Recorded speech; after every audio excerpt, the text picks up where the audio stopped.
तो हम लोग संज्ञा पढ़ रहे थे। Yes sir. और संज्ञा में हम लोग 4 संज्ञा पढ़ चुके थे। Yes sir. आज हम लोगों को पढ़ना है समूहवाचक संज्ञा, 5वां नंबर का। क्या पढ़ना है?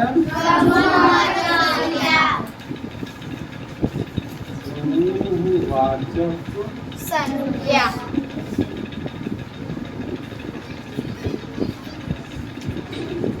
ठीक है। इसमें इसकी परिभाषा हो जाएगी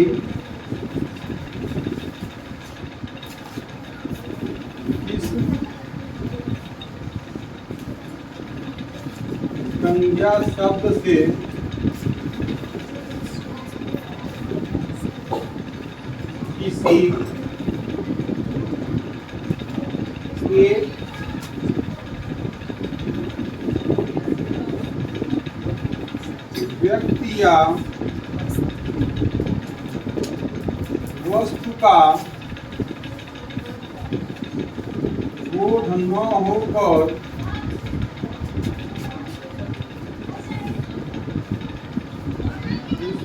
किसी एक व्यक्ति या वस्तु का बोध न होकर उस व्यक्ति या वस्तु के पूरे समूह का बोध हो उसे समूहवाचक संज्ञा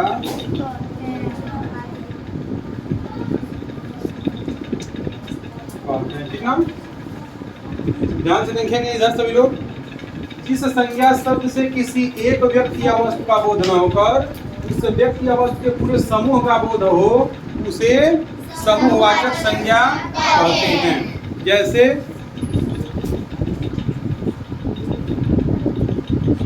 अगर हम कह दें कक्षा, तो कक्षा कह देंगे तो कक्षा मतलब क्लास, और क्लास जैसे ही कोई कहेगा, कक्षा जैसे ही कोई कहेगा तो कक्षा में किसी एक स्टूडेंट की बात तो होगी नहीं, पूरे उस क्लास में जितने भी स्टूडेंट होंगे सबके बारे में बात होगी, तो पूरे जो है स्टूडेंट के समूह की बात हो जाएगी। अगर हम यहाँ पे कहते हैं सेना, तो सेना कहने से किसी एक सैनिक के बारे में पता नहीं चला। जैसे ही सेना कान में जैसे ही सेना शब्द आएगा तुरंत पता चलेगा कि सेना मतलब बहुत सारे सैनिक की बात है। सेना। यहाँ पे अगर हम कहते हैं दल, दल किस दल के आप आदमी हैं, तो दल से भी समूह का बोध हो रहा है कि नहीं हो रहा है? कई लोग होंगे तब दल बना होगा, दल किसी एक लोगों से तो बनेगा नहीं। अगर हम यहाँ पे कहते हैं परिवार, क्या कहते हैं? परिवार।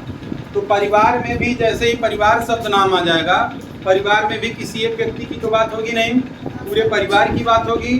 तो परिवार से भी किसी समूह का पता चल रहा है, व्यक्तियों का समूह हो जाएगा, कक्षा विद्यार्थियों का समूह हो जाएगा, सेना सैनिकों का समूह हो जाएगा, दल किसी का भी हो सकता है। दल किस दल के आप हैं, ठीक है ना? शेरों का दल, भैंसों का दल, दल किसी का बन सकता है। आप यहाँ पे कह सकते हो भेड़ों का झुंड, झुंड जिसे कह सकते हो, क्या? झुंड, झुंड किसी का भी हो सकता है, भेड़ों का झुंड, पक्षियों का झुंड। तो झुंड से भी क्या पता चल रहा है? समूह का बोध हो रहा है कि नहीं हो रहा? अब झुंड किसी एक पक्षी के, किसी एक भेड़ के रहने से तो होगा नहीं। जब भी झुंड बनेगा तो बहुत सारे पक्षी या बहुत सारे भेड़ या बहुत सारे चीजें सुनाएंगी। गुच्छा क्या हो जाएगा? गुच्छा। चाबी का गुच्छा हो सकता है, अंगूर का गुच्छा हो सकता है। तो जैसे ही गुच्छा शब्द हम लोगों के सामने कोई कहेगा तो तुरंत ये पता चलेगा हम लोगों को कि गुच्छा मतलब उसमें बहुत सारी सम्मिलित होंगी। चाहे चाबी का गुच्छा हो तो बहुत सारी चाबी होंगी, और अगर अंगूर का गुच्छा होगा तो बहुत सारे अंगूर उसमें होंगे। किसी का भी गुच्छा बन सकता है, ठीक ना? और कोई सब तुम लोगों के भी दिमाग में आ रहा है? जा रहा है? बुक में से ही देख के बताओ कुछ किया हो तो। हाँ, समूह, हाँ समूह मतलब भी हो जाएगा। संघ, संघ मतलब भी जैसे बहुत सारे लोग मिलकर के संघ बनाते हैं। संघ जब नाम आ जाएगा ना तो संघ मतलब कई लोग नहीं कहते कि किस किस का संघ है तुम्हारा, किसके किसके संग रहते हो। संघ मतलब साथ, संघ मतलब बहुत सारे लोगों का संघ। तो संघ में भी बहुत सारे लोग आते हैं। और कुछ दिया है? चलिए, तो इतने शब्द मिल गए आप लोगों को। कक्षा, सेना, दल, परिवार, झुंड, गुच्छा, समूह, संघ आदि। यहाँ पे लिख सकते हैं। अब इसमें क्या है, इस तरीके के और भी बहुत सारे शब्द बन सकते हैं, और जिन शब्दों से हमें लगेगा कि किसी के समूह की बात हो रही है, किसी के दल की बात हो रही है, तो वहाँ पे कौन सी संज्ञा हो जाएगी? समूहवाचक संज्ञा हो जाएगी। कौन सी संज्ञा हो जाएगी? समूहवाचक संज्ञा हो जाएगी। और इस प्रकार से आज आप लोगों का संज्ञा जो चैप्टर है वो कंप्लीट हो गया। कल इस संज्ञा चैप्टर से एक छोटा सा टेस्ट लेंगे हम आप लोगों से।